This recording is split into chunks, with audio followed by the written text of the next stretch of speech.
Republic day సందర్భంగా Harish academy అందిస్తుంది అన్ని ఆన్లైన్ కోర్సులపై డిస్కౌంట్ ఆఫర్స్.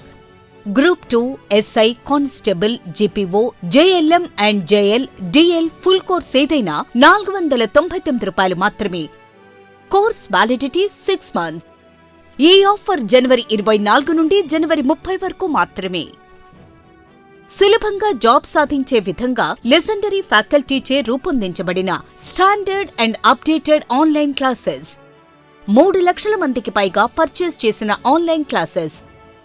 మరెందుకు ఆలస్యం? వెంటనే హరీష్ అకాడమీ యాప్ను డౌన్లోడ్ చేసుకోండి, విజయం సాధించండి.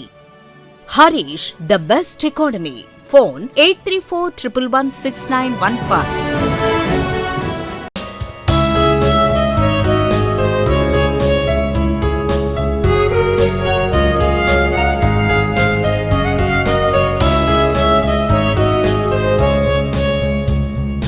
Harish, the best academy. Good evening everyone. Welcome to Harish Academy. Today we will discuss January 25th, 2026 current affairs in detail.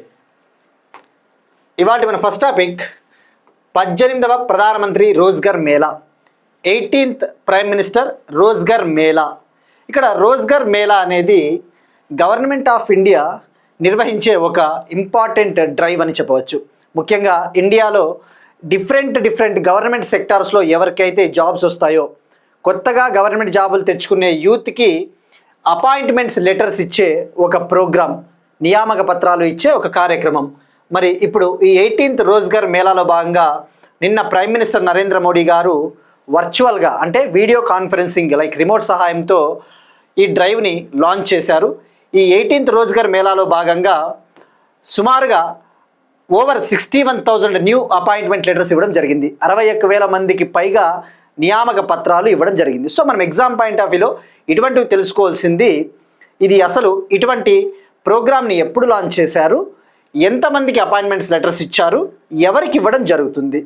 First ఇండియాలో అన్ఎంప్లాయ్మెంట్ రేట్ విషయానికి వస్తే నిరుద్యోగిత రేటు అనేది చాలా లైక్ బిగ్గెస్ట్ ప్రాబ్లం అని చెప్పవచ్చు, తీవ్రమైన సమస్య.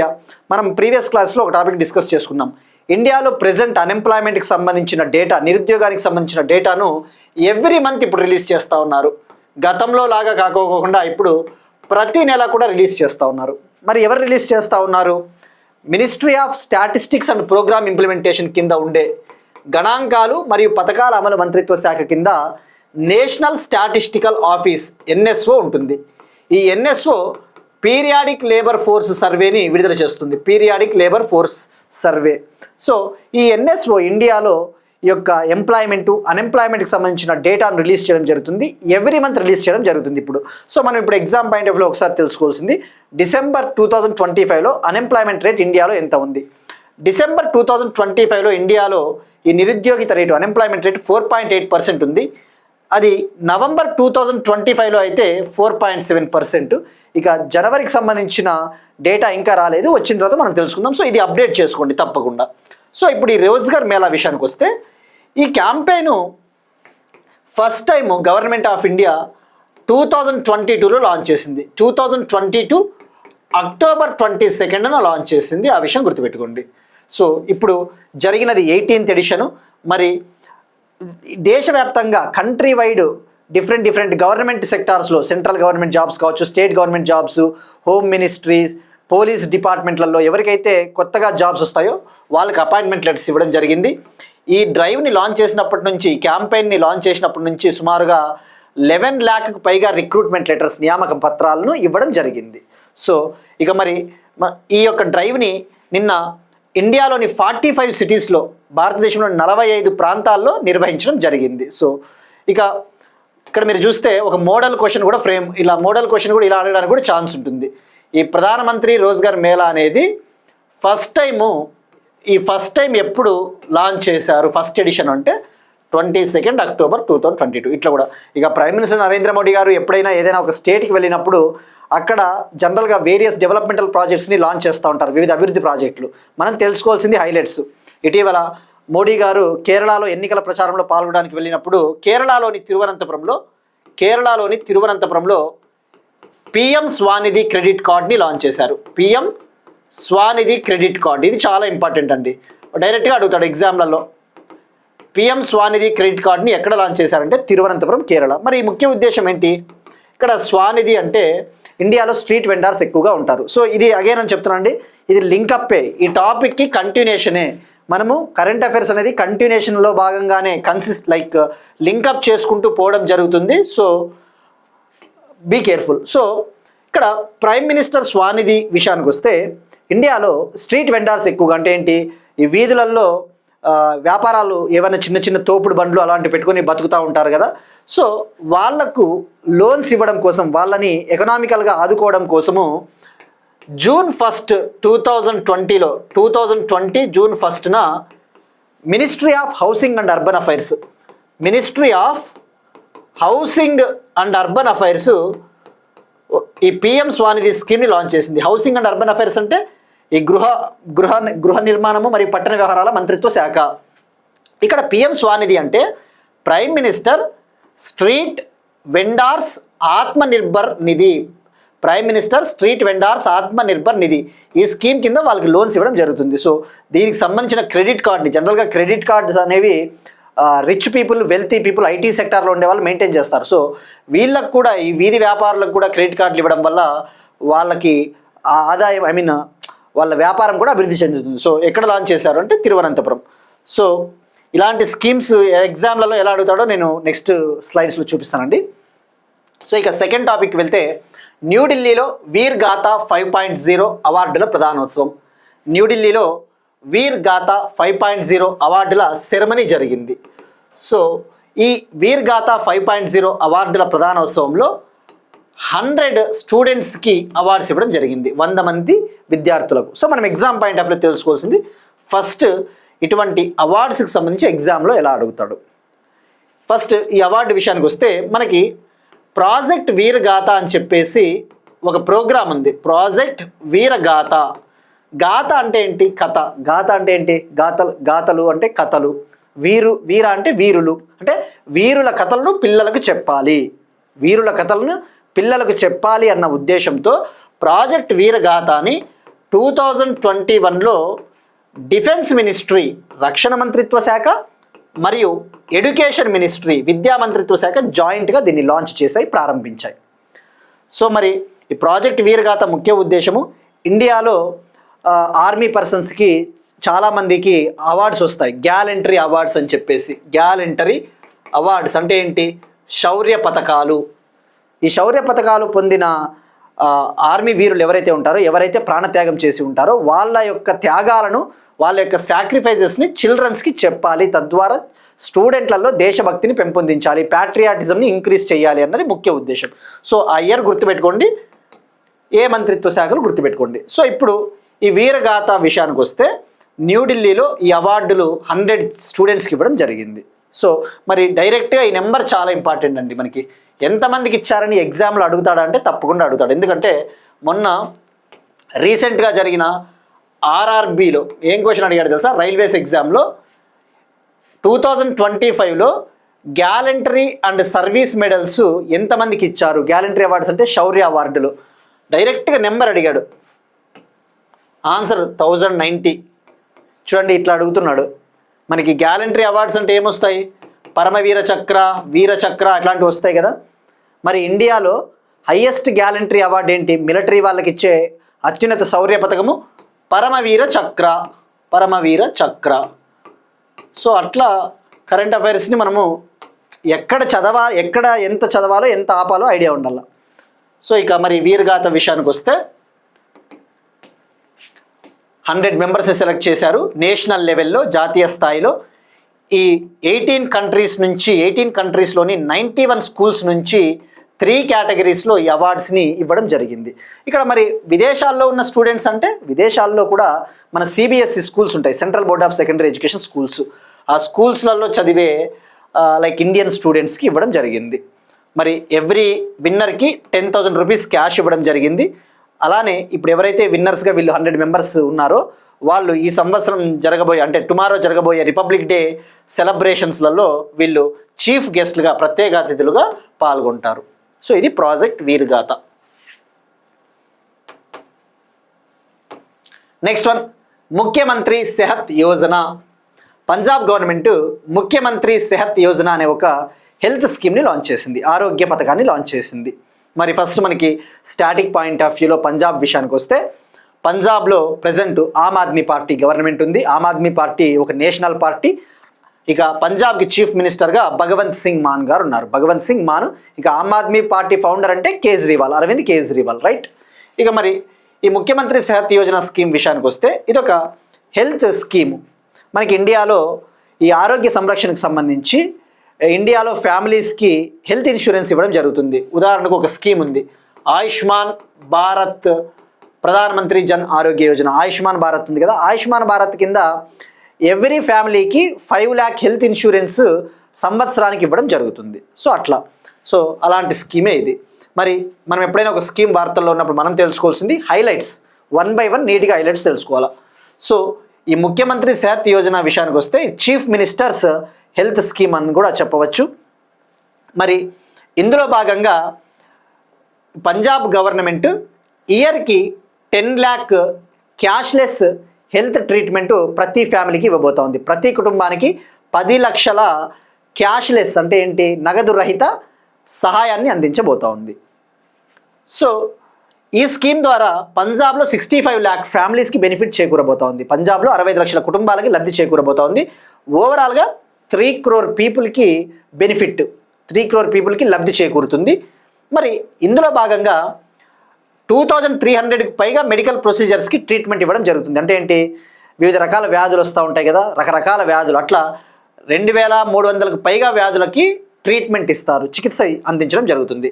మరి పంజాబ్లో ఉన్న సూపర్ స్పెషాలిటీ హాస్పిటల్స్, మంచి మంచి టాప్ హాస్పిటల్స్ని సెలెక్ట్ చేశారు. యూనియన్ టెరిటరీ అయిన చండీగఢ్లో హాస్పిటల్స్ని సెలెక్ట్ చేశారు. ఎన్ని సెలెక్ట్ చేశారు అంటే 823 హాస్పిటల్స్ని. దీనికోసం 1200 crore బడ్జెట్ పంజాబ్ కేటాయించింది. మరి ఇక్కడ ఒక ఇంపార్టెంట్ పాయింట్ ఏంటంటే, ఈ స్కీమ్లో బెనిఫిషరీగా చేరడానికి, లబ్ధిదారుడిగా చేరడానికి ఇన్కమ్ లిమిట్ ప్రభుత్వం పెట్టలేదు. అంటే మనకి జనరల్గా ఇంత ఆదాయంలోపు ఉంటేనే ఈ పథకాలు అందుతూ ఉంటాయి, కానీ ఈ హెల్త్ స్కీమ్కి ఇన్కమ్ లిమిట్ వీళ్ళు పెట్టలేదు. అంటే పంజాబ్లో ఉన్న ప్రతి ఫ్యామిలీ, గవర్నమెంట్ ఆఫీసరు, పెన్షన్స్ తీసుకునే వాళ్ళు, every person, every family eligible. So ఇక్కడ గుర్తుపెట్టుకోండి 10 lakh. జనరల్గా ఇటువంటివి డైరెక్ట్గా అడుగుతాడండి. ఆర్ఆర్బి లాంటి ఎగ్జామ్స్లలో అయితే ఈ స్కీమ్ని ఎవరు లాంచ్ చేశారు అంటాడు. ఇది ఒక స్టేట్ స్పెసిఫిక్ స్కీమ్ కాబట్టి మ్యాక్సిమం డైరెక్ట్గానే అడుగుతాడు. ఒకవేళ సెంట్రల్ స్కీమ్స్ అయితే ఇందాక చెప్పుకున్నట్టు ప్రధాన్ మంత్రి స్వానిధి స్కీమ్ అటువంటివి అయితే కొద్దిగా డీటెయిల్గా పోతాడు. సో ఇది మనకి ఈ స్కీమ్కి సంబంధించిన ఇన్ఫర్మేషన్. నెక్స్ట్ వన్, ఉత్తరప్రదేశ్లో ఒక జిల్లా ఒక వంటకము కార్యక్రమాన్ని ప్రారంభించిన Amit Shah. Union home minister Amit Shah ఉత్తరప్రదేశ్లో ఒక జిల్లా ఒక వంటకము అనే ఒక ప్రోగ్రామ్ని లాంచ్ చేశారు. 1 district 1 cuisine, 1 district 1 cuisine. క్యూసైన్ అంటే వంట, తెలుగులో చెప్పాలంటే వంటలు. మరి ఏంటిది ఒక జిల్లా ఒక వంటకము?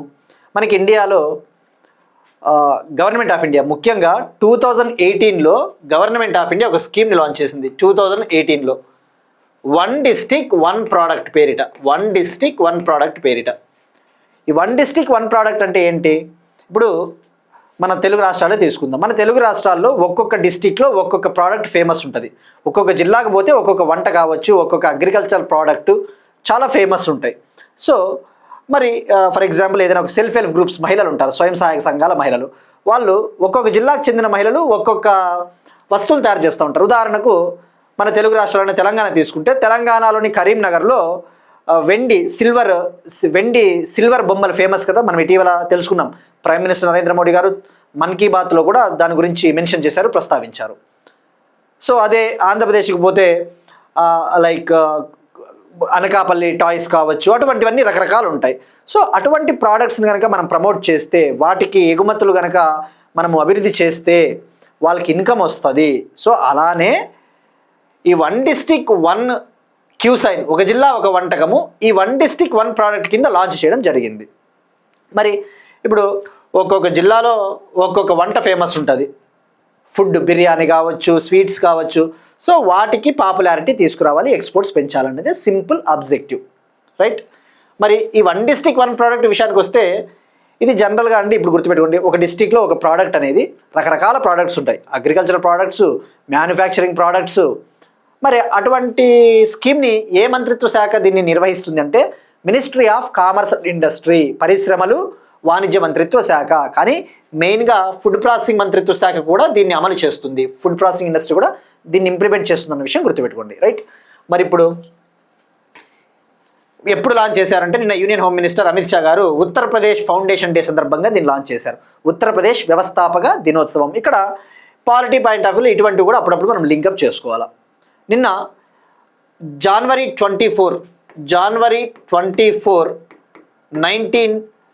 24th అనేది ఉత్తరప్రదేశ్కి ఫౌండేషన్ డే. అంటే ఏంటి? వ్యవస్థాపక దినోత్సవం అంటే అప్పుడు ఫార్మ్ అయింది అనేది కాదు, దాని పేరు జనవరి 24, 1950లో పేరు మార్చారు ఉత్తరప్రదేశ్గా.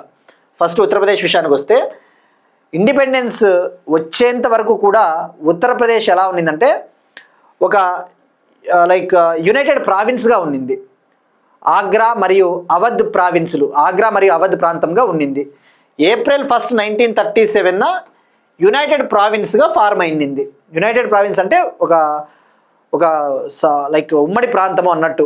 ఆగ్రా ప్రాంతము, అవధ్ ప్రాంతము కలిపి యునైటెడ్ ప్రావిన్స్గా ఉండేది.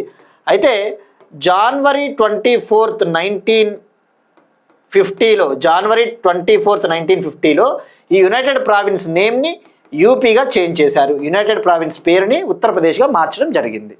సో అందుకు ఉత్తరప్రదేశ్ డేగా సెలబ్రేట్ చేసుకుంటారు.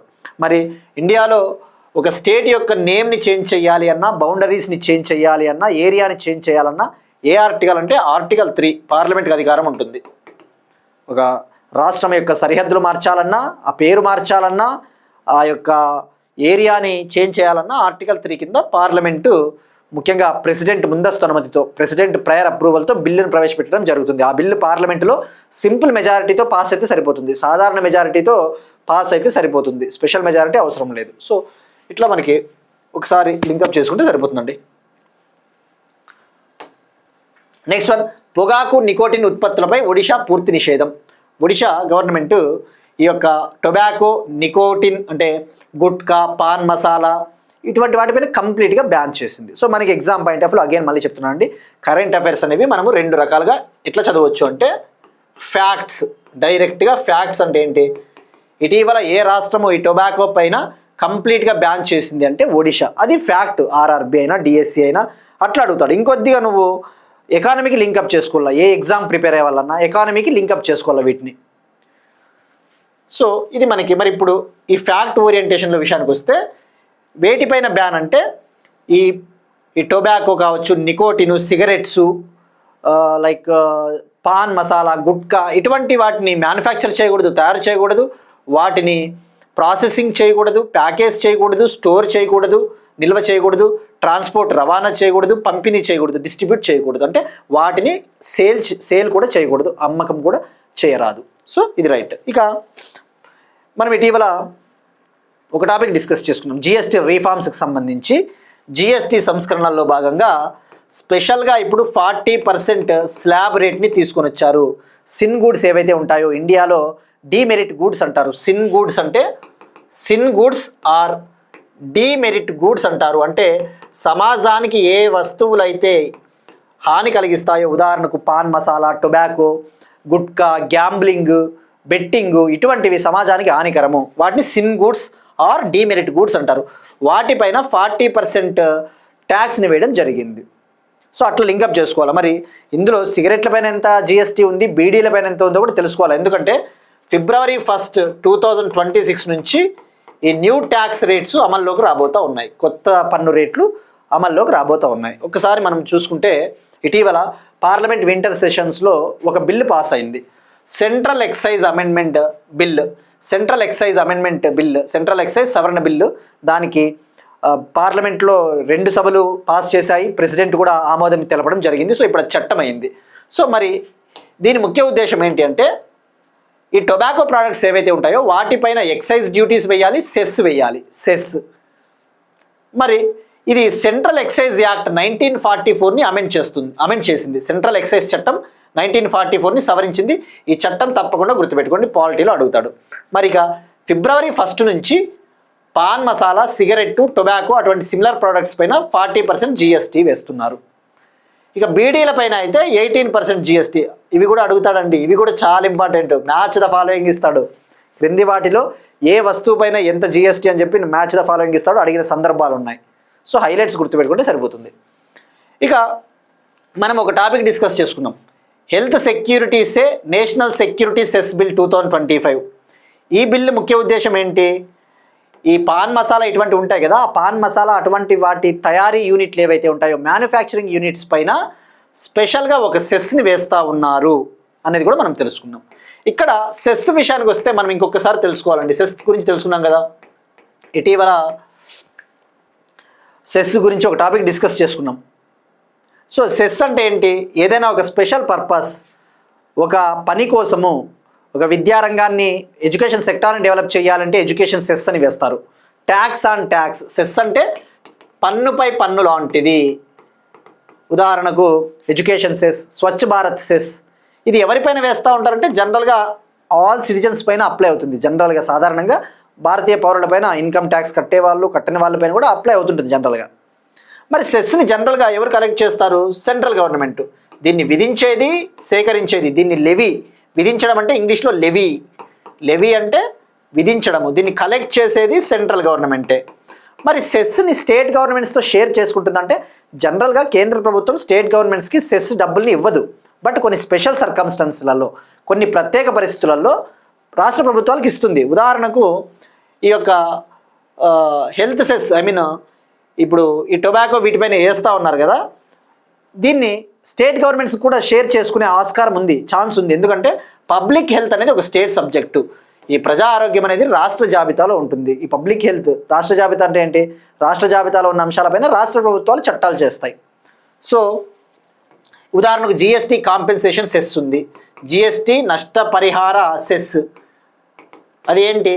GST తీసుకొని వచ్చినప్పుడు ఈ మ్యానుఫ్యాక్చరింగ్ స్టేట్స్, భారతదేశంలో తయారీ రంగంలో బాగా ముందున్న రాష్ట్రాలు తమిళనాడు, మహారాష్ట్ర ఇటువంటివి చాలా వ్యతిరేకించాయి. ముఖ్యంగా తమిళనాడు, మేము నష్టపోతాము ఈ GST రావడం వల్ల. ఎందుకంటే GSTని ఎక్కడ విధిస్తారు?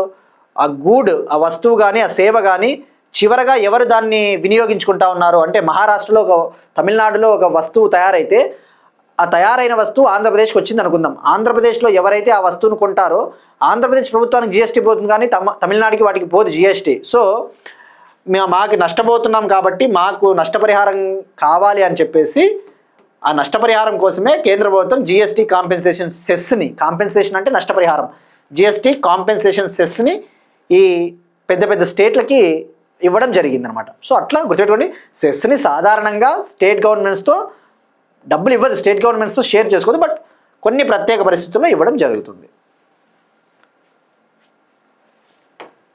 Next one, Telangana current affairs విషయానికి వస్తే గ్లోబల్ AI వర్క్ ఫోర్స్ మరియు స్టార్టప్ ఎకోసిస్టమ్ని నిర్మించడానికి ఐకమ్ను ప్రారంభించిన Telangana chief minister, Telangana government మొన్న జరిగిన 56th world economic forum meeting డావోస్లో జరిగింది కదా, అక్కడ ఈ యొక్క తెలంగాణని ఆర్టిఫిషియల్ ఇంటెలిజెన్స్, ఈ యొక్క కృత్రిమ మేధస్సులో టాప్ 20లో, ప్రపంచంలోనే టాప్ 20లో ఉండేలా చేయాలి అని చెప్పేసి ఒక ప్లాట్ఫామ్ని లాంచ్ చేయడం జరిగింది. దాని పేరు ఐకమ్. గుర్తుపెట్టుకోండి, ఐకమ్.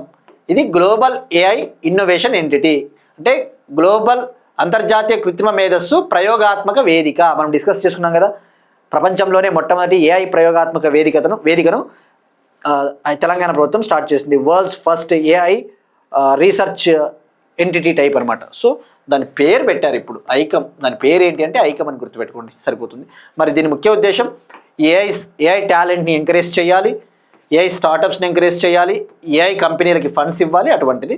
సో ఈ యొక్క ప్లాట్ఫామ్ ద్వారా తెలంగాణ వరల్డ్లోనే టాప్ 20 ఇన్నోవేషన్ హబ్స్లో ఒకటిగా ఉండాలి అని చెప్పేసి టార్గెట్ పెట్టుకునింది. ప్రపంచంలోనే టాప్ 20 ఈ యొక్క ఇన్నోవేషన్ వేదికలలో టాప్ 20లో ఉండాలి. ఇక India AI impact summit next month జరగబోతా ఉందండి. అది ఎలాగో మనం డిస్కస్ చేసుకుంటాం. AI గురించి మనం మెనీ టైమ్స్ డిస్కస్ చేసుకుంటాం. మన క్లాసెస్లో సైన్స్ అండ్ టెక్నాలజీకి సంబంధించి ఆర్టిఫిషియల్ ఇంటెలిజెన్స్ అయినా, 4th industrial revolution, these things like we discussed many times, because these things are like ఇవి ఎలా ఉంటాయంటే కంటిన్యూస్గా లింకప్ చేసుకుంటూ పోవచ్చు. India AI impact summit February 19th నుంచి 20 వరకు నెక్స్ట్ మంత్ జరగబోతూ ఉంది. సో ఇట్లా like 4th industrial revolution, these things. ఇక ఇట్లా కూడా క్వశ్చన్ అడగడానికి ఛాన్స్ ఉంటుంది. తెలంగాణ గవర్నమెంట్ ఇటీవల ఐకమ్ అనే దాన్ని లాంచ్ చేసింది. మరి ఐకమ్ అంటే ఏంటి? ఆప్షన్ ఏ, ఇది ఒక traditional AI company. Option B, ఇది ఒక university research centre. Option C, ఇది ఒక ఏఐ ఇన్నోవేషన్, ఇది ఒక autonomous global AI innovation entity. Option D, ఒక ప్రైవేట్ ఐటీ కంపెనీ. ఆన్సర్ ఏమవుతుంది? 3 అవుతుంది. ఇట్లా అడగడానికి ఛాన్సెస్ ఉంటాయండి. అటానమస్ అంటే స్వయం ప్రతిపత్తి కలిగిన సంస్థ. నెక్స్ట్ వన్, నంద్యాలలో భారతదేశపు అతిపెద్ద బ్యాటరీ శక్తి నిల్వ వ్యవస్థ ఏర్పాటు. India's largest battery energy storage సిస్టమ్ని ఆంధ్రప్రదేశ్లోని నంద్యాలలో ఏర్పాటు చేయబోతున్నారు, సెటప్ చేయబోతూ ఉన్నారు. ఇక్కడ భారతదేశపు అతిపెద్ద బ్యాటరీ శక్తి నిల్వ వ్యవస్థ, India's largest battery energy storage system అంటే ఏంటి అసలు? ఫస్ట్ ఈ ఇమేజ్లో చూస్తే మీరు ఒక బ్యాటరీ ఎనర్జీ స్టోరేజ్ సిస్టమ్ ఉంది. ఇప్పుడు బ్యాటరీ ఎనర్జీ స్టోరేజ్ సిస్టమ్ అంటే ఏంటి? ఇప్పుడు జనరల్గా ఇండియాలో కావచ్చు, వరల్డ్లో కావచ్చు, రెన్యూబుల్ ఎనర్జీ సెక్టార్స్ ఉంటాయి, సోలారు, విండ్. వీటి నుంచి మనం జనరల్గా ఎనర్జీని ప్రొడ్యూస్ చేస్తే వాటిని మనం స్టోర్ చేసుకోలేకపోతే ఎనర్జీ అనేది మనకి అవసరమైనప్పుడు యూస్ చేసుకోలేము. సో అలా కాకోకుండా ఈ రెన్యూబుల్ ఎనర్జీ సెక్టార్స్ నుంచి డెవలప్ చేసే, ప్రొడ్యూస్ చేసే ఎనర్జీని కనుక ఈ రెన్యూబుల్ రీఛార్జబుల్ బ్యాటరీస్, రీఛార్జ్ అయ్యే బ్యాటరీల సహాయంతో దీన్ని కనుక స్టోర్ చేస్తే, నిల్వ చేస్తే మనకి అవసరమైనప్పుడు, పీక్ టైంలో మనకి అవసరమైనప్పుడు ఆ ఎనర్జీని, ఆ ఎలక్ట్రిసిటీని ఉపయోగించుకోవచ్చు. మిగిలిన ఎనర్జీని గ్రిడ్కి కూడా సప్లై చేయవచ్చు, తద్వారా ఇన్కమ్ కూడా వస్తుంది. సో అది బ్యాటరీ ఎనర్జీ స్టోరేజ్ సిస్టమ్. ఇది ఒక గ్రీన్ టెక్నాలజీ అని చెప్పవచ్చు, అంతే కదా. పొల్యూషన్ ఉండదు, ఎందుకంటే we are producing the energy with the help of renewable energy sources, right. So మరి ఇప్పుడు ఎప్పుడైనా ఇటువంటి వార్తలు ఉన్నప్పుడు ఎక్కడ లాంచ్ చేస్తూ ఉన్నారు, ఎవరు లాంచ్ చేస్తూ ఉన్నారు, దీని కెపాసిటీ ఎంత, అలాంటి బేసిక్ డీటెయిల్స్, రైట్. ఇది నంద్యాల డిస్టిక్లోని కొలిమిగుండ్ల మండలం నందిపాడు. నంద్యాల డిస్టిక్లోని కొలిమిగుండ్ల మండలం నందిపాడు. నంద్యాల అంటే ఒకప్పుడు ఉమ్మడి కర్నూలులో భాగం, నందిపాడు అనే విషయం గుర్తుపెట్టుకోండి. ఈ ప్రాజెక్ట్కి యాక్చువల్లీ 140 ఎకర్స్ కావాలి అండి, 140 ఎకరాలు కావాలి. కానీ state government, AP government 38.4 acres కేటాయించింది, 38.4 ఎకర్స్ అలకేట్ చేసింది. మిగతాది దీన్ని నిర్మించే కంపెనీ ఆ భూమిని సేకరించాలి. సో ఇప్పుడు ఈ ప్రాజెక్ట్ విషయానికి వస్తే దీని కెపాసిటీ వచ్చేసి 600/1200 megawatts. 600/1200 megawatts single battery energy storage system. అంటే ఏంటి? 600/1200 అంటే 600 మెగావాట్స్ కెపాసిటీ. ఇందులో 2 సైకిల్స్ ఉంటాయి, 2 సైకిల్స్ ఉంటాయి. ఒక్కొక్క సైకిల్లో 600 మెగావాట్స్ ఎనర్జీని స్టోర్ చేసుకుంటాయి. సో 600/1200 మెగావాట్స్ని గుర్తుపెట్టుకోండి అండి, డైరెక్ట్గా సరిపోతుంది, 600 మెగావాట్లు. మరి దీన్ని ఎవరు ఏర్పాటు చేస్తున్నారంటే solar energy corporation of India limited, SECI solar energy corporation of India limited. Next one, Sukanya Samriddhi Yojana ప్రారంభించి 11 సంవత్సరాలు పూర్తి. సుకన్య సమృద్ధి యోజన అనే స్కీమ్ని లాంచ్ చేసి 11 ఇయర్స్ కంప్లీట్ అయిన సందర్భంగా మనం ఈ స్కీమ్స్ గురించి తెలుసుకోవాలా. అసలు మనకు ఒక డౌట్ రావచ్చు, ఇలాంటి స్కీమ్ ఏం కరెంట్ అఫైర్ అవుతుందా? ఎప్పుడో లాంచ్ చేసి ఉంటారు కదా, 10 ఏళ్ళ కిందట, 15 ఏళ్ళ కిందట, 11 ఏళ్ళు అయితే ఏంది, 12 ఏళ్ళు అయితే ఏంది. మనం ఇట్లాంటివి ఎగ్జామ్ పాయింట్ ఆఫ్ వ్యూలో మనకు అవసరం అంటే డెఫినెట్లీ అవసరం. ఎందుకంటే మీరు చూస్తే మొన్న ఈపీఎఫ్ఓ 2015లో ఏం క్వశ్చన్ అడిగాడంటే, ఎంప్లాయ్మెంట్ ప్రొవిడెంట్ ఫండ్ ఆర్గనైజేషన్, మన సెంట్రల్ ఎగ్జామ్ జరిగింది కదా, రాసిన వాళ్ళకి ఐడియా ఉంటుందండి.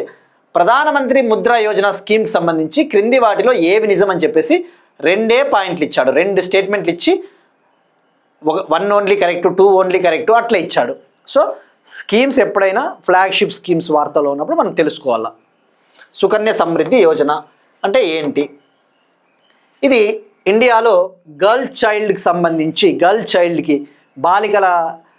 బాలికలకు సంబంధించిన ఒక సేవింగ్స్ స్కీమ్, పొదుపు పథకం అని చెప్పవచ్చు. మరి ఇక్కడ మీరు చూస్తే పాప చాలా క్యూట్ ఉందండి. సో ఇలాంటి అమ్మాయిల భవిష్యత్తు కోసం, ఇలాంటి పాపల భవిష్యత్తు బంగారమయం కావాలి అంటే ఇలాంటి స్కీమ్స్ అవసరం అని చెప్పేసి గవర్నమెంట్ ఆఫ్ ఇండియా లాంచ్ చేసింది. సో ఇప్పుడు మనం ఫస్ట్ 1 by 1 తెలుసుకుందాం. నిన్నటి దానికి ఒక అప్డేట్ అండి, నిన్న నేషనల్ గర్ల్ చైల్డ్ డే మనం డిస్కస్ చేసుకున్నాం. థీమ్ అనేది మనం తెలుసుకోలేదు, ఎందుకంటే అగైన్ ఐఎమ్ సేయింగ్ అండి, ముఖ్యమైన దినోత్సవాల వార్తల్లో ఉన్నప్పుడు థీమ్స్ అనేవి నేను సెర్చ్ చేసిన ఒక్కొక్కసారి త్వరితగతిన దొరకవు అవి. సో ఎందుకంటే వీటికి అఫీషియల్ వెబ్సైట్స్ అంటూ ప్రాపర్గా ఉండవు. సో ఆ థీమ్స్ అనేవి కొద్దిగా క్లారిటీ వచ్చేంత వరకు అప్డేట్ చేసుకోవాల్సి ఉంటుంది. So national girl child day నిన్న January 24th ఏదైతే ఉందో దాని థీమ్ వీలైతే అప్డేట్ చేసుకోండి. మ్యాక్సిమం అడగడు, వీ నెవర్ నో, అడిగితే చెప్పలేం కదా, రిస్క్ చేయలేం. థీమ్ వచ్చేసి empowering girls for a sustainable future. Empowering girls for a sustainable future అంటే ఏంటి? సుస్థిరమైన భవిష్యత్తు కోసం బాలికలను మనం చైతన్యపరచాలి అన్నట్టు అర్థం వస్తుంది. సుస్థిరమైన భవిష్యత్తు కోసం, బాలికల సుస్థిర భవిష్యత్తు కోసం బాలికలకి చైతన్యం కల్పించడం, అలాంటి అర్థం వస్తుందండి. సో ఇక ఈ స్కీమ్ విషయానికి వస్తే సుకన్య సమృద్ధి యోజన స్కీము ఎప్పుడు లాంచ్ చేశారు, ఏ దాని కింద లాంచ్ చేశారు? ఈ స్కీమ్ని బేటీ బచావో బేటీ పడావో స్కీమ్ కింద లాంచ్ చేయడం జరిగింది. మనం తెలుసుకున్నాం కదా, బేటీ బచావో బేటీ పడావో స్కీమ్ని ప్రైమ్ మినిస్టర్ నరేంద్ర మోడీ గారు 2015 January 22న హర్యానాలోని పానీపట్లో లాంచ్ చేశారు. సో ఈ స్కీమ్ కిందనే సుకన్య సమృద్ధి యోజన, అంటే ఇది కూడా సేమ్ January 22న లాంచ్ చేశారు. Right, January 22, 2015. ఇక మరి ఈ స్కీమ్ డీటెయిల్స్ విషయానికి వస్తే ఇక్కడ తెలుగు స్క్రిప్ట్ కూడా ఇవ్వడం జరిగిందండి. సో ఇదొక గవర్నమెంట్ ఆఫ్ ఇండియా నోటిఫై చేసిన ఒక పొదుపు పథకం. గవర్నమెంట్ ఆఫ్ ఇండియా తీసుకొని వచ్చిన ఒక స్మాల్ సేవింగ్స్ స్కీమ్. మరి ఇందులో ఏం చేస్తారు అంటే గర్ల్ ఫ్యామిలీస్, బాలికల కుటుంబాలు ఎవరైతే ఉంటారో వాళ్ళు ఈ స్కీమ్ కింద డిపాజిట్స్ చేయవచ్చు, పొదుపు చేయవచ్చు. ఆ పొదుపు చేసిన తర్వాత వాళ్ళకి ఆ సేవింగ్స్ పైన, ఆ డిపాజిట్స్ పైన ఇంట్రెస్ట్ వస్తుంది, వడ్డీలు వస్తాయి, తద్వారా వాళ్ళకి భవిష్యత్తులో ఉపయోగపడుతుంది. మరి గవర్నమెంట్ ఆఫ్ ఇండియా నోటిఫై చేసిన ఈ స్కీమ్ కింద ప్రస్తుతం ఇంట్రెస్ట్ రేట్ వచ్చేసి 8.2% ఉంది. అంటే ఒక పొదుపు చేస్తే 8.2%తో మనకి డబ్బులు వస్తాయి. ఇక ఈ పథకం లాంచ్ చేసినప్పటి నుంచి 4.53 crore పైగా అకౌంట్స్ ఓపెన్ అయ్యాయి, 4.53 కోట్లకు పైగా ఖాతాలు తెరవబడ్డాయి. ఇక టోటల్ డిపాజిట్స్ వచ్చేసి December 2025 నాటికి స్కీమ్ కింద టోటల్ డిపాజిట్స్ 3.33 lakh crore, 3.33 లక్షల కోట్లకు పైగా మొత్తం డిపాజిట్లు ఉన్నాయి.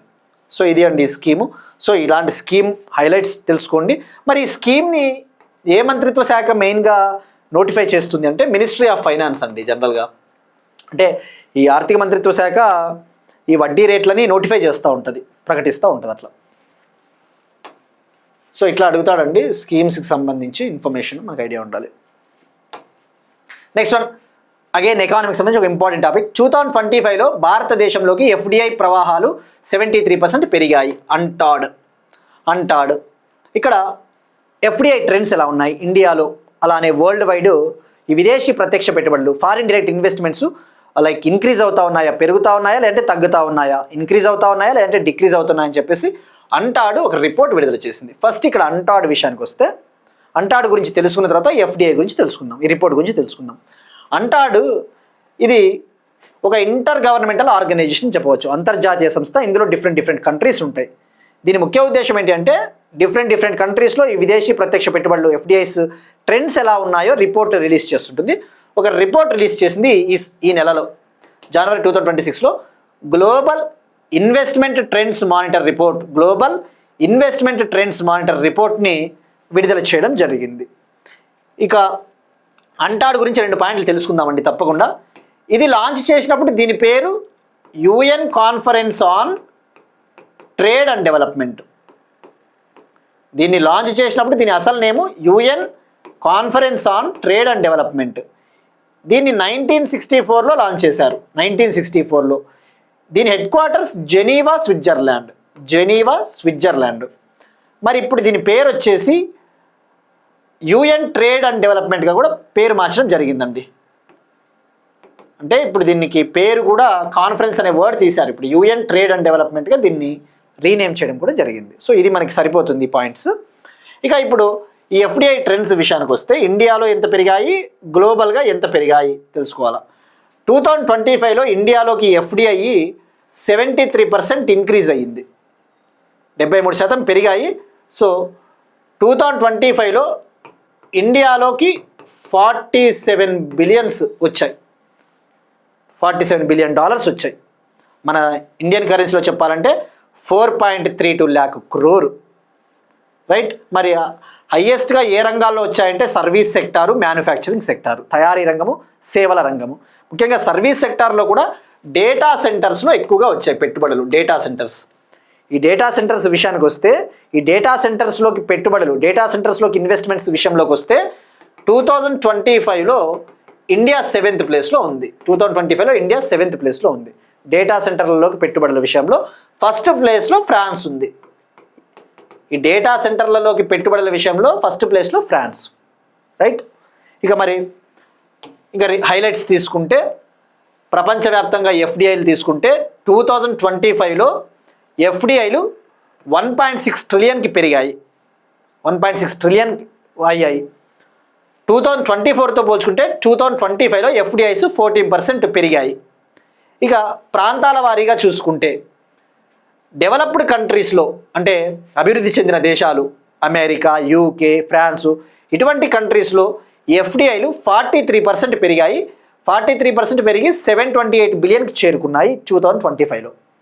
ఇక డెవలపింగ్ ఎకానమీస్లో ఎఫ్డిఐస్ తగ్గినాయి, ఒక్క భారతదేశం మినహాయించి. ఈవెన్ చైనాలో కూడా ఎఫ్డిఐ తగ్గాయి. డెవలపింగ్ ఎకనామీస్లో ఎఫ్డిఐలు 2% తగ్గాయి, 877 బిలియన్కి చేరుకున్నాయి 2025లో. ఇక ప్రపంచవ్యాప్తంగా 2025లో వచ్చిన ఎఫ్డిఐలలో 55% డెవలపింగ్ కంట్రీస్కే వచ్చాయి. ఆ విషయం గుర్తుపెట్టుకోండి. ప్రతి పాయింట్ మనకి ఇంపార్టెంటే. సో ఇక్కడ మీరు చూసుకుంటే డెవలపింగ్ ఎకానమీస్లో పెట్టుబడులు ఎఫ్డిఐలు తగ్గాయి, కానీ ఒక్క ఇండియాలో మాత్రమే పెరిగాయి. ఆ విషయం గుర్తుపెట్టుకోండి. ఇక ఇలాంటివి అడుగుతాడా అంటే ఎగ్జామ్లో డెఫినెట్లీ అండి. ఎందుకంటే అగైన్ మళ్ళీ చూపిస్తున్నా, ఈపీఎఫ్ఓ 2025లో మళ్ళీ ఒక క్వశ్చన్ ఏమడిగాడు అంటే, social protection in India, world social protection report 2024 నుంచి 2026 ఇటీవల ILO, international labour organisation release చేసింది, విడుదల చేసింది. దానికి సంబంధించి జస్ట్ 2 పాయింట్స్ అడిగాడండి. అంటే దీన్ని బట్టి మనకి ఎగ్జామ్ పాయింట్ ఆఫ్ వ్యూలో కొన్నిసార్లు ఇట్లాంటివి కొన్ని బేసిక్ పాయింట్స్ గుర్తున్నా, హైలైట్స్ గుర్తున్నా మనం ఈజీగా ఎలిమినేట్ చేయొచ్చు. కనీసం ఇప్పుడు ఈ పాయింట్ మనకు గుర్తున్నాయి అనుకుందామండి, ఏదో ఒక పాయింట్ ఎలిమినేట్ చేయొచ్చు. ఇట్లా క్వశ్చన్లు ఇచ్చినప్పుడు మనకి ఈజీ అవుతుంది. నన్ను అడిగితే ఇంకా 2 స్టేట్మెంట్లు ఇచ్చినప్పుడే చాలా కష్టము, 3 లేదా 4 స్టేట్మెంట్లు ఇచ్చినప్పుడు ఎలిమినేట్ చేయొచ్చు. అట్లా ఆ విధంగా అండి. సో నెక్స్ట్ వన్, ఎన్వైరన్మెంట్ బయోడైవర్సిటీకి సంబంధించి ఒక ఇంపార్టెంట్ టాపిక్. మధ్యప్రదేశ్లో కనిపించిన అరుదైన ఆసియా అడవి కుక్క. మధ్యప్రదేశ్లో rare Asia wild dog, Asiatic wild dog కనిపించింది. ఇక్కడ ఫస్ట్ ఆసియా అడవి కుక్క విషయానికి వస్తే మనకి బయోడైవర్సిటీ వార్తల్లో ఉన్నప్పుడు, జీవులు వార్తల్లో ఉన్నప్పుడు మనం తెలుసుకోవాల్సింది అది జనరల్గా ఎక్కడ కనబడుతుంది, దాని ఐయూసిఎన్ స్థితి ఏంటి, అలాంటి బేసిక్ పాయింట్స్, దీని పేరేంటి, ఇంకా ఏమైనా పేరుందా, ఎక్కడ కనబడింది, అటువంటివి. సో ఇక్కడ మీరు చూస్తే ఇది ఆసియాటిక్ వైల్డ్ డాగ్, ఆసియా అడవి కుక్క. దీన్నే డోల్ అని కూడా పిలుస్తారు. డోల్ అని కూడా పిలుస్తారు. ఇప్పుడు ఫస్ట్ టైం మధ్యప్రదేశ్లోని రతపాని టైగర్ రిజర్వ్లో కనబడింది. ఫస్ట్ టైం మధ్యప్రదేశ్లోని రతపాని టైగర్ రిజర్వ్లో. మరి దీని ఐయూసిఎన్ స్థితి వచ్చేసి ఎండేంజర్డ్. ఐయూసిఎన్ స్థితి అంటే ప్రమాదంలో, లైక్ ఐయూసిఎన్ స్థితి ఎండేంజర్డ్ అంటే ఏంటి, అంతరించే ప్రమాదంలో ఉంది, ఎండేంజర్డ్.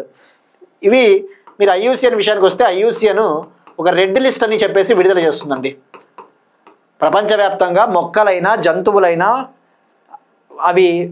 అవి ఏ స్థాయిలో ఉన్నాయి, వాటి సంఖ్య అని చెప్పేసి తెలుసుకోవడం కోసం రెడ్ లిస్ట్ విడుదల చేస్తుంది. ఈ రెడ్ లిస్ట్లో భాగంగా endangered, critically endangered, vulnerable, near threatened, least concern, ఇట్లాంటివి రిలీజ్ చేస్తుంటుందండి. రెడ్ లిస్ట్ అన్న విషయం గుర్తుపెట్టుకోండి, ఐయూసిఎన్. సో ఐయూసిఎన్ స్థితి ఎండేంజర్డ్, రైట్. ఇక మరి ఇది ఎక్కువగా ఎక్కడ కనబడుతుందంటే సదరన్ ఏషియా, దక్షిణాసియా, సౌత్ ఈస్ట్ ఏషియా, అంటే ఈ యొక్క తూర్పు ఆసియా దేశాలు, ఫిలిప్పైన్స్, ఇండోనేషియా, అట్లా కంట్రీస్లో. ఇక ఇండియా విషయానికి వస్తే ఇండియాలో వెస్ట్రన్ ఘాట్స్లో కనబడుతుంది. ఇది వెస్ట్రన్ ఘాట్స్లోనూ కనబడుతుంది, ఈస్టర్న్ ఘాట్స్, తూర్పు కనుమలు, ఈవెన్ సెంట్రల్ ఇండియాలో కూడా కనబడుతుంది. కానీ మధ్యప్రదేశ్లో మాత్రం ఫస్ట్ టైం అంట. జనరల్గా western Ghats, eastern Ghats, central India అట్లా చోట కనబడుతుంటుంది. సో ఇది పేరు గుర్తుపెట్టుకోండి, డోల్ అంటారు. దీన్నే తెలుగులో రేచ్ కుక్క అని కూడా అంటారు. ఈరోజు ఈనాడు పేపర్లో రేచ్ కుక్క అని ఇవ్వడం జరిగిందండి. రేచ్ కుక్క. రైట్. నెక్స్ట్ వన్, భారతదేశంలో మొట్టమొదటి ఇంటిగ్రేటెడ్ ప్రైవేట్ ఉపగ్రహ కర్మాగారానికి గుజరాత్ శంకుస్థాపన. స్పేస్ టెక్నాలజీకి సంబంధించి ఇండియాలో first integrated private satellite manufacturing plant ఎక్కడ? గుజరాత్లో దీన్ని బిల్డ్ చేయబోతున్నారు, గుజరాత్లో దీన్ని నిర్మించబోతున్నారు. దీనికి శంకుస్థాపన ఫౌండేషన్ స్టోన్ వేయడం జరిగింది. ఇక గుజరాత్ చీఫ్ మినిస్టర్ విషయానికి వస్తే భూపేంద్ర పటేల్ కదా, భూపేంద్ర పటేల్. ఇక మరి ఎక్కడ దీన్ని నిర్మిస్తూ ఉన్నారంటే గుజరాత్లోని గుజరాత్లోని సనంద్ అనే ప్రాంతానికి దగ్గరలో కొరజ్ అనే ఏరియాలో, కొరజ్ అనే ప్రాంతం. సో జస్ట్ గుజరాత్ అని గుర్తుపెట్టుకోండి సరిపోతుంది. ఈ బేసిక్ మళ్ళీ సనంద్, కొరజ్ ఇక అవసరం లేదు. సో మరి ఇక్కడ ఏం చేయబోతా ఉన్నారంటే ఇదొక ప్రైవేట్ శాటిలైట్ మ్యానుఫ్యాక్చరింగ్ ప్లాంట్. అంటే ఇక్కడ ఈ ప్లాంట్లో ఈ శాటిలైట్లను, ఉపగ్రహాలని తయారు చేస్తారు, డిజైన్ చేస్తారు, బిల్డ్ చేస్తారు, మ్యానుఫ్యాక్చర్ చేస్తారు, తయారు చేస్తారు. సో మరి మనకి ఎగ్జామ్ పాయింట్ ఆఫ్ తెలుసుకోవాల్సినది దీని పేరు ఏంటి అంటే ఇది actually electro optical payload factory of Azista space. Azista స్పేస్కు చెందిన ఎలక్ట్రో ఆప్టికల్ పేలోడ్ ఫ్యాక్టరీ. దీని పేరు వచ్చేసి పల్మనారో ప్లాంట్. పల్మనారో ప్లాంట్ అన్న విషయం గుర్తుపెట్టుకోండి. పల్మనారో ప్లాంట్ గుజరాత్. ఇక్కడ శాటిలైట్లను తయారు చేస్తారు, ఆ శాటిలైట్లకు అవసరమైన పేలోడ్లు, ఆప్టికల్ పేలోడ్లను కూడా తయారు చేస్తారు. సో గుర్తుపెట్టుకోండి, ప్రైవేట్ కంపెనీ ఏర్పాటు చేస్తున్న ప్లాంట్. నెక్స్ట్ వన్, భారతదేశపు మొట్టమొదటి ప్రైవేట్ ఎర్త్ అబ్జర్వేషన్ ఉపగ్రహ కూటమి. అగైన్ స్పేస్ టెక్నాలజీకి సంబంధించి very very important topic. India's first private national earth observation satellite constellation. ఇక్కడ కాన్స్టలేషన్ అంటే కూటమి అండి. అంటే ఇప్పుడు ఒక ఉపగ్రహాన్ని లాంచ్ చేస్తే అది ఒక ఉపగ్రహమే అవుతుంది. కాన్స్టలేషన్ అంటే ఇట్లా శాటిలైట్ కూటమి, ఒక సమూహం type, group of satellites. Constellation అంటే గ్రూప్ ఆఫ్ శాటిలైట్స్, రైట్. ఇక ఇప్పుడు మనం తెలుసుకోవాల్సింది ఫస్ట్ ఈ ఎర్త్ అబ్జర్వేషన్ శాటిలైట్స్ గురించి ఒకసారి తెలుసుకోవాలండి. ఏ ఎగ్జామ్ ప్రిపేర్ అవ్వాలైనా కానీ, ఎట్లా ఎగ్జామ్స్కైనా, యూపీఎస్సీకైనా, గ్రూప్ 1కైనా, గ్రూప్ 2కైనా అప్లికేషన్స్ అడుగుతాడు. ఎర్త్ అబ్జర్వేషన్స్ అంటే ఏంటి? భూ పరిశీలన ఉపగ్రహాలు. మనం మెనీ టైమ్స్ తెలుసుకున్నాం కదా. భూ పరిశీలన ఉపగ్రహాలు అంటే ఇండియాలో జనరల్గా లో ఎర్త్ ఆర్బిట్లోకి ప్రవేశపెడతారు. ఇండియా అయినా వరల్డ్ వైడ్ అయినా తక్కువ భూకక్షలోకి. తక్కువ భూకక్ష అంటే ఏంటి? ఇది ఒక ఎర్త్ అనుకుంటే ఎర్త్ నుంచి సుమారుగా 200 నుంచి 2000 కిలోమీటర్ల ఎత్తులో ఉండే ఆర్బిట్ని లో ఎర్త్ ఆర్బిట్ అంటారు. తక్కువ భూకక్ష లో ఎర్త్ ఆర్బిట్, దిగువ భూకక్ష. మరి ఎందుకు ప్రవేశపెడతారు? ఇప్పుడు ఎర్త్ ఉందా, మనకి భూమి ఉంది, భూమిలో సముద్రాలు ఉంటాయి, సముద్రాలలో చేపల వనరులు, ఫిషరీస్ రిసోర్సెస్ ఉంటాయి, సముద్రాల్లో ట్రాఫిక్ ఎట్లా పెరిగిపోతా ఉందో తెలుసుకోవాలా, లేదంటే బార్డర్స్ ఉంటాయి, ఈ బార్డర్స్లో సెక్యూరిటీ ఎట్లా ఉందో తెలుసుకోవాలా, లేదంటే ఫ్లడ్స్ వస్తూ ఉంటాయి, విపత్తులు వస్తూ ఉంటాయి, విపత్తులు వచ్చినప్పుడు వాటిని కంట్రోల్ చేయాలంటే అలర్ట్లు మనం తయారు చేయాలా. సో ఇట్లా మన యొక్క డిజాస్టర్ మేనేజ్మెంట్కైనా, ఇటు లైక్ ఫ్లడ్స్కైనా, ట్రాఫిక్ మేనేజ్మెంట్కైనా, సెక్యూరిటీ కోసమైనా ఇట్లాంటి శాటిలైట్స్ని లాంచ్ చేస్తారు. ముఖ్యంగా ఉదాహరణకు కార్టోశాట్ సిరీస్ ఎగ్జాంపుల్స్ ఉన్నాయి కదా. Cartosat, RISAT series, radar imaging satellites. మరి ఇందులో ఏముంటాయంటే అత్యాధునిక సెన్సార్స్ ఉంటాయి, హైపర్ స్పెక్ట్రల్ ఇమేజింగ్ సెన్సార్స్ ఉంటాయి, మల్టీ స్పెక్ట్రల్ ఇమేజింగ్ సెన్సార్స్ ఉంటాయి. సో వాటి సహాయంతో అసలు ఈ ఎర్త్ పైన న్యాచురల్ రిసోర్సెస్ ఎలా ఉన్నాయి, గ్రౌండ్ వాటర్, భూగర్భ జలాలు తగ్గిపోతా ఉన్నాయా లేదా, ఇవన్నీ కూడా చెక్ చేయొచ్చు. అసలు అడవులలో చెట్లు ఏ స్థాయిలో పెరుగుతూ ఉన్నాయి, తగ్గిపోతూ ఉన్నాయో కూడా శాటిలైట్ల ఇమేజ్ల ద్వారా తెలుసుకోవచ్చు. ఇవి అప్లికేషన్స్ అండి. మీరు స్క్రీన్ షాట్ తీసుకోండి వీలైతే. ఈ కామన్ అప్లికేషన్స్ ఇవి యూపీఎస్సీ అయినా గ్రూప్ 2కైనా చాలా హెల్ప్ అవుతాయి ఇవి అప్లికేషన్స్. ఇక్కడ మనం చెప్పిన పాయింట్లే ఇక్కడ ఉన్నాయండి, ఏమంటే ఇంగ్లీష్లో ఉన్నాయి అంతే. ఇక మరి ఇప్పుడు తెలుసుకోవాల్సింది ఈ ప్రాజెక్ట్ని ఎవరు డెవలప్ చేయబోతా ఉన్నారంటే బెంగళూరుకు చెందిన pixel space company. Pixel space ఆధ్వర్యంలో నిలిచే గ్రూప్ ఆఫ్ కంపెనీస్. బెంగళూరుకు చెందిన పిక్సెల్ స్పేస్ లెడ్ కన్సార్టియం అంటే గ్రూప్ ఆఫ్ కంపెనీస్ టైపు. ఈ pixel space led headquarters Bengaluru. మరి ఇందులో ధృవ స్పేస్ కూడా భాగస్వామ్యం పంచుకుంటా ఉందండి. హైదరాబాద్ చెందిన ధృవ స్పేస్ కూడా పార్టిసిపేట్ చేస్తూ ఉంది. బట్ మెయిన్గా బెంగళూరు పిక్సెల్ అన్న విషయం గుర్తుపెట్టుకోండి. మరి ఇప్పుడు ఈ పిక్సెల్ కంపెనీ ఇన్స్పేస్తో 5 years పాటు అగ్రిమెంట్ కుదుర్చుకునింది. దీనికోసం ఇన్స్పేస్తో 5 ఏళ్ల ఒప్పందం కుదుర్చుకునింది. 1200 crore ప్రాజెక్ట్ ఇది, 1200 కోట్ల ఒప్పందము. ఇందులో భాగంగా 12 ఎర్త్ అబ్జర్వేషన్ శాటిలైట్స్ని ఏర్పాటు చేయబోతున్నారు. 12 ఎర్త్ అబ్జర్వేషన్ శాటిలైట్స్ని డిప్లాయ్ చేయబోతున్నారు. డిప్లాయ్ అంటే ఏర్పాటు చేయడం. సో ఇది సరిపోతుంది మనకి. ఇక ఇన్స్పేస్ విషయానికి వస్తే ఇన్స్పేస్ ఏంటి ప్రాముఖ్యత?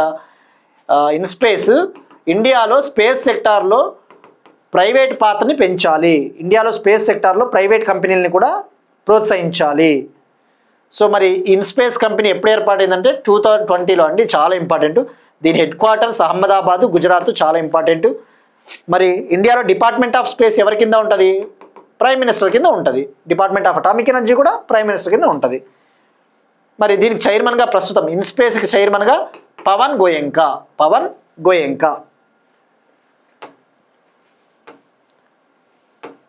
నెక్స్ట్ వన్ 2026 T20 వరల్డ్ కప్కు స్కాట్లాండ్ నెక్స్ట్ మంత్ ఫిబ్రవరిలో 2026 T20 వరల్డ్ కప్ స్టార్ట్ కాబోతోంది. మెన్స్ T20 వరల్డ్ కప్, పురుషుల T20 ప్రపంచ కప్, అంటే 20 ఓవర్ల పాటు ఆడే క్రికెట్ మ్యాచ్.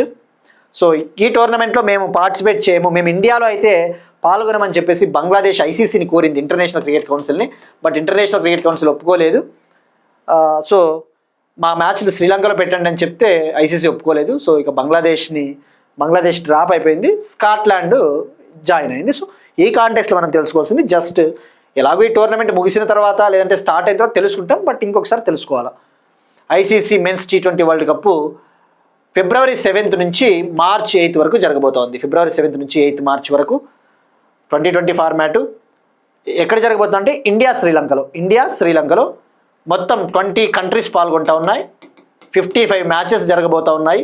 ఫైనల్ మ్యాచ్ గుజరాత్లోని అహ్మదాబాద్లో జరిగే ఛాన్సెస్ ఉన్నాయి. ఫైనల్ మ్యాచ్ గుజరాత్లోని అహ్మదాబాద్, మోస్ట్లీ గుజరాత్లోని అహ్మదాబాద్.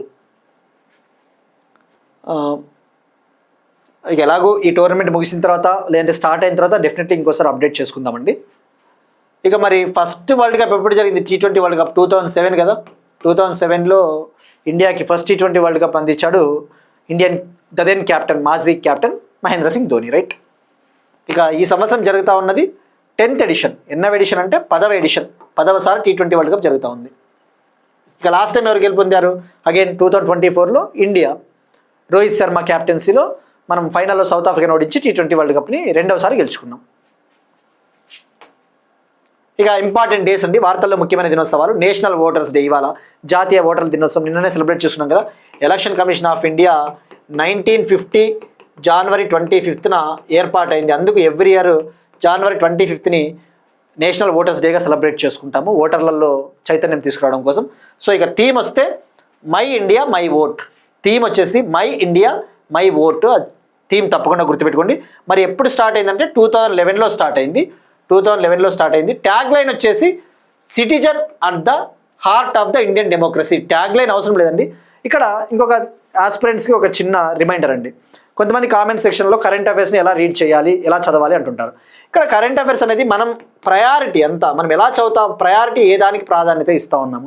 మరి అది ఏ దానికి ప్రాధాన్యత ఇస్తూ ఉన్నామని ఎప్పుడు తెలుస్తుంది? మనం డిఫరెంట్ స్టేట్ ఎగ్జామ్స్, వివిధ క్వశ్చన్ పేపర్స్ని చూసినప్పుడే మనకి ట్రెండ్స్ అర్థమవుతాయి.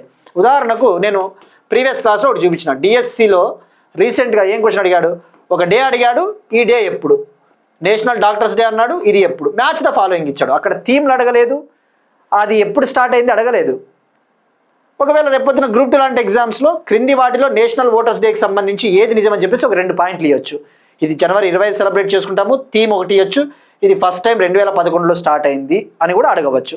సో అంటే ఇక్కడ ప్రయారిటీ, ఇలాంటి ఏ టాపిక్ తీసుకున్నా కూడా నువ్వు నోట్స్ ప్రిపేర్ చేసుకునేటప్పుడు మనం ఏ విధంగా, ఇప్పుడు టైం ఉందనుకోండి, టైం ఉంటే ఎక్కువ బాగా చదువుతాము, ఎక్కువ రివిజన్స్ చేస్తాము.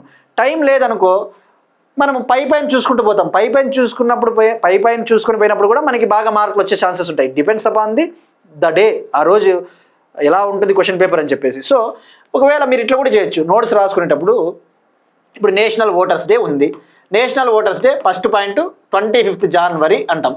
దీనికి హై ప్రయారిటీ పెట్టుకో, ఇట్లా ఒక స్టార్ మార్క్ వేసుకో, 5 స్టార్లు వేసుకో. రెండో పాయింట్ వచ్చేసి దీని థీమ్ కూడా మనకు చాలా ఇంపార్టెంట్ కాబట్టి ఒక 4 స్టార్లు వేసుకో. మూడో పాయింట్ వచ్చేసి ఇది ఎప్పుడు స్టార్ట్ అయిందంటే 2011. ఇప్పుడు ప్రతి డే కూడా ఏదో ఒక టైంలో స్టార్ట్ అయి ఉంటుంది. ప్రతి ఇయర్ గుర్తుపెట్టుకోవాలంటే కష్టము. ఇలాంటిది అంతగా అడగడానికి ఛాన్స్ ఉండకపోవచ్చు, కానీ రిస్క్ తీసుకోలేము. అది ఆస్పిరెంట్ పైన ఆధారపడి ఉంటుంది. రిస్క్ తీసుకుంటామా లేదా, ఎన్నిసార్లు రివిజన్ చేసేదాన్ని బట్టి ఆధారపడి ఇటువంటి దానికి నువ్వు ఒక 2 స్టార్లు వేసుకోవచ్చు. అట్లా మనం ప్రాధాన్యత ఎప్పుడు ఇవ్వాలి ఎప్పుడు ఇవ్వకూడదు అని ఎప్పుడు తెలుస్తుందంటే మనకి టైం ఉన్నప్పుడు బాగా రివిజన్స్ చేసినప్పుడు, అంతే అండి. Simple logic. ఇన్ఫర్మేషన్ అనేది ఒక టాపిక్ని పట్టుకొని ఇప్పుడు ఎంతన్నా ఎక్స్టెండ్ కావచ్చు. నేను దీన్ని ఈ నేషనల్ ఓటర్స్ డే అనే దాన్ని పట్టుకొని పోయి నేను ఎలక్షన్ కమిషన్ ఆఫ్ ఇండియాలో ఎంతమంది ఉంటారు, 3 సభ్యులు ఉంటారు. దానికి ప్రస్తుతం చైర్మన్గా జ్ఞానేష్ కుమార్ గారు ఉన్నారు. ఇక నేను దాన్ని పట్టుకొని ఊరికే ఇంకా ఎలక్షన్ కమిషన్ ఆఫ్ ఇండియా విధులేంటి, బాధ్యతలు ఏంటి, రెస్పాన్సిబిలిటీస్ ఏంటి, ఇవన్నీ చెప్పుకుంటూ పోతే అది పాలిటీ అవుతుంది, కరెంట్ అఫైర్ అవ్వదు. అంటే ఎక్కడ ఎంతలో స్టాప్ చేయాలో తెలియాలా. అది ఎప్పుడు తెలుస్తుంది అంటే నాకు సందర్భం ఉన్న ప్రతిసారి నేను ప్రీవియస్ ఇయర్స్ క్వశ్చన్ పేపర్స్ నేను డెఫినెట్లీ తీసుకొని వచ్చి మిమ్మల్ని అవగాహన తీసుకురావడానికి ట్రై చేస్తాను. మీరు కూడా వివిధ రకాల ఎగ్జామ్స్, సెంట్రల్ ఎగ్జామ్స్, ఈవెన్ డిఎస్సికి నువ్వు ప్రిపేర్ అవుతున్నా, లేదంటే ఆర్ఆర్బీకి ప్రిపేర్ అవుతున్నా, యూపీఎస్సీ పేపర్లు చూడు, తప్పేముంది. యూపీఎస్సీ పేపర్లు ఏం కొండ కాదు కదా. ఆ యూపీఎస్సీ పేపర్లు చూడు. యూపీఎస్సీలో కూడా మన 2025లో డైరెక్ట్ క్వశ్చన్స్ అడిగాడు. ఏమని అడిగాడంటే క్రింది వాటిలో మొన్న జరిగిన కబడ్డీ వరల్డ్ కప్ గురించి అడిగాడు. కబడ్డీ వరల్డ్ కప్ ఫైనల్లో ఆ టీము పైన భారతదేశం ఎన్ని గోల్స్ తేడాతో గెలిచింది అట్లా అడుగుతున్నాడు. సో ఇవన్నీ మనకి ఎప్పుడు తెలుస్తాయి అంటే నంబర్ ఆఫ్ క్వశ్చన్ పేపర్స్ చూసినప్పుడే. నేను క్లాస్లో నాకు సందర్భం వచ్చినప్పుడు 4, 5, 6, 7 పెడతా ఉంటా. అన్ని క్వశ్చన్ పేపర్లు తీసుకుని వచ్చి డంప్ చేసి క్వశ్చన్ పేపర్లు చూపించుకుంటూ కూర్చోలేం కదా, అది క్వశ్చన్ పేపర్స్ ఎక్స్ప్లెనేషన్ సెషన్ అవుతుంది. So why I'm saying all these things is the only concern for me is we need to aware, we need to get some awareness, ఎలా అడుగుతున్నాడు క్వశ్చన్ పేపర్స్ అని చెప్పేసి. సో ప్రాధాన్యత అనేది తెలియాలి అంటే question పేపర్లు చూస్తే తప్ప తెలియదండి. మోడల్ క్వశ్చన్ పేపర్స్ కూడా కాదు, మాక్ ఎగ్జామ్స్ కూడా సోదే కరెక్ట్ మాట్లాడాలంటే. ప్రీవియస్ ఇయర్స్ పేపర్స్ చూడండి, లైక్ రివర్స్ ఇంజనీరింగ్ చేయండి. ఇప్పుడు యూపీఎస్సీ పేపరే ఉందనుకో, ఏంటి గ్రూప్ 1 పేపరే ఉందనుకో, ఆప్షన్లు పట్టుకొని రివర్స్ ఇంజనీరింగ్ చేయాలా, ఈ ఆప్షన్లు కూడా చదవాలా. అప్పుడే మనం కాంపిటేటివ్ ఎగ్జామ్లో అసలు నోటిఫికేషన్లే రావట్లేదు, వచ్చినప్పుడు లక్షలు వేలల్లో పార్టిసిపేట్ చేస్తారు. సో ఎంత స్మార్ట్గా చదివితే తప్ప రావడానికి ఛాన్సెస్ ఉంటాయండి. సో ఆ ప్రాధాన్యత తెలియాలి అంటే మాత్రం మీరు చూడాల్సిందే క్వశ్చన్ పేపర్స్. ఇక నేషనల్ టూరిజం డే జాతీయ పర్యాటక దినోత్సవం, అంటే టూరిజం సెక్టార్ని డెవలప్ చేయడం కోసం. ఇది ఎప్పుడు స్టార్ట్ అయిందంటే ఇది కూడా ఇవాళ 25th జనవరిని సెలబ్రేట్ చేసుకుంటాము. ఇక థీమ్ అగైన్ అండి, దీని గురించి నాకు ఇంకా అప్డేట్ రాలేదు. నేను ఒకవేళ థీమ్ రేపు ఏమన్నా అప్డేట్ వస్తే నేను థీమ్ రేపు నేషనల్ టూరిజం డే చెప్తాను. నేను ప్రజెంట్ అయితే నేషనల్ టూరిజం డే 25th జనవరి అని గుర్తుపెట్టుకోండి. ఇక మరి వరల్డ్ టూరిజం డే కూడా సెలబ్రేట్ చేసుకుంటాం. ఇది మనకి చాలా ఇంపార్టెంట్. అంతర్జాతీయ పర్యాటక దినోత్సవం ఎప్పుడు సెలబ్రేట్ చేసుకుంటాం? Every year September 27th celebrate చేసుకుంటాం. ఈ సంవత్సరం థీమ్ ఏంటి? World tourism day September 27th 2025లో థీమ్ చాలా ఇంపార్టెంట్. ఇటువంటి వాటికి themes important. Tourism and sustainable transformation ఏ దానికి థీమ్? ఇది వరల్డ్ టూరిజం డేకి. బట్ నేషనల్ టూరిజం డేకి థీమ్ ఇంకా నాకు అప్డేట్ చిక్కలేదు. But definitely I will try to update it. ఇక మరి వరల్డ్ టూరిజం డేని ఎప్పుడు ఫస్ట్ టైం సెలబ్రేట్ చేసుకున్నామంటే 1980 అండి. అగైన్ ఇది ప్రాధాన్యత పైన ఆధారపడి ఉంటుంది. ఇక ఇవాళ క్వశ్చన్ అండి, నంబియో సేఫ్టీ ఇండెక్స్ 2026లో most safest city in the world, ప్రపంచంలో అత్యంత సురక్షిత నగరం ఏది? ఇది ట్రై చేయండి. వరల్డ్స్ మోస్ట్ సేఫెస్ట్ కంట్రీ, ప్రపంచంలో అత్యంత సురక్షితమైన దేశం ఏది? ఇండియా ర్యాంక్ ఎంత? ఇది ట్రై చేయండి. ఇక నేను అడిగిన క్వశ్చన్, దోస్తీ 17 అనేది ఇండియాకి, శ్రీలంకకి, మాల్దీవ్స్కి మధ్య ఇటీవల జరిగిన ఒక మ్యారీటైమ్ కోస్ట్ గార్డ్ ఎక్సర్సైజ్ మాల్దీవ్స్లోని మాలేలో జరిగింది. ఇవి వాటి కరెంట్ అఫైర్స్ అండి. మనం ఒకసారి క్విక్గా రీక్యాప్ చూద్దాం.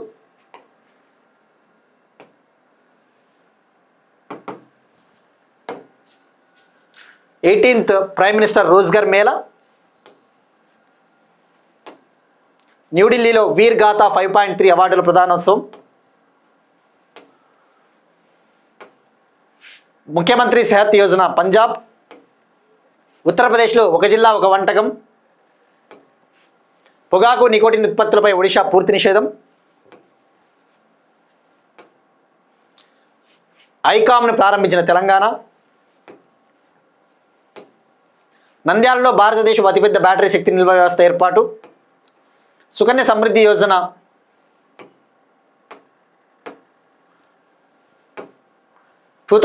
లో పెరిగిన FDIs అన్టాడ్ రిపోర్ట్,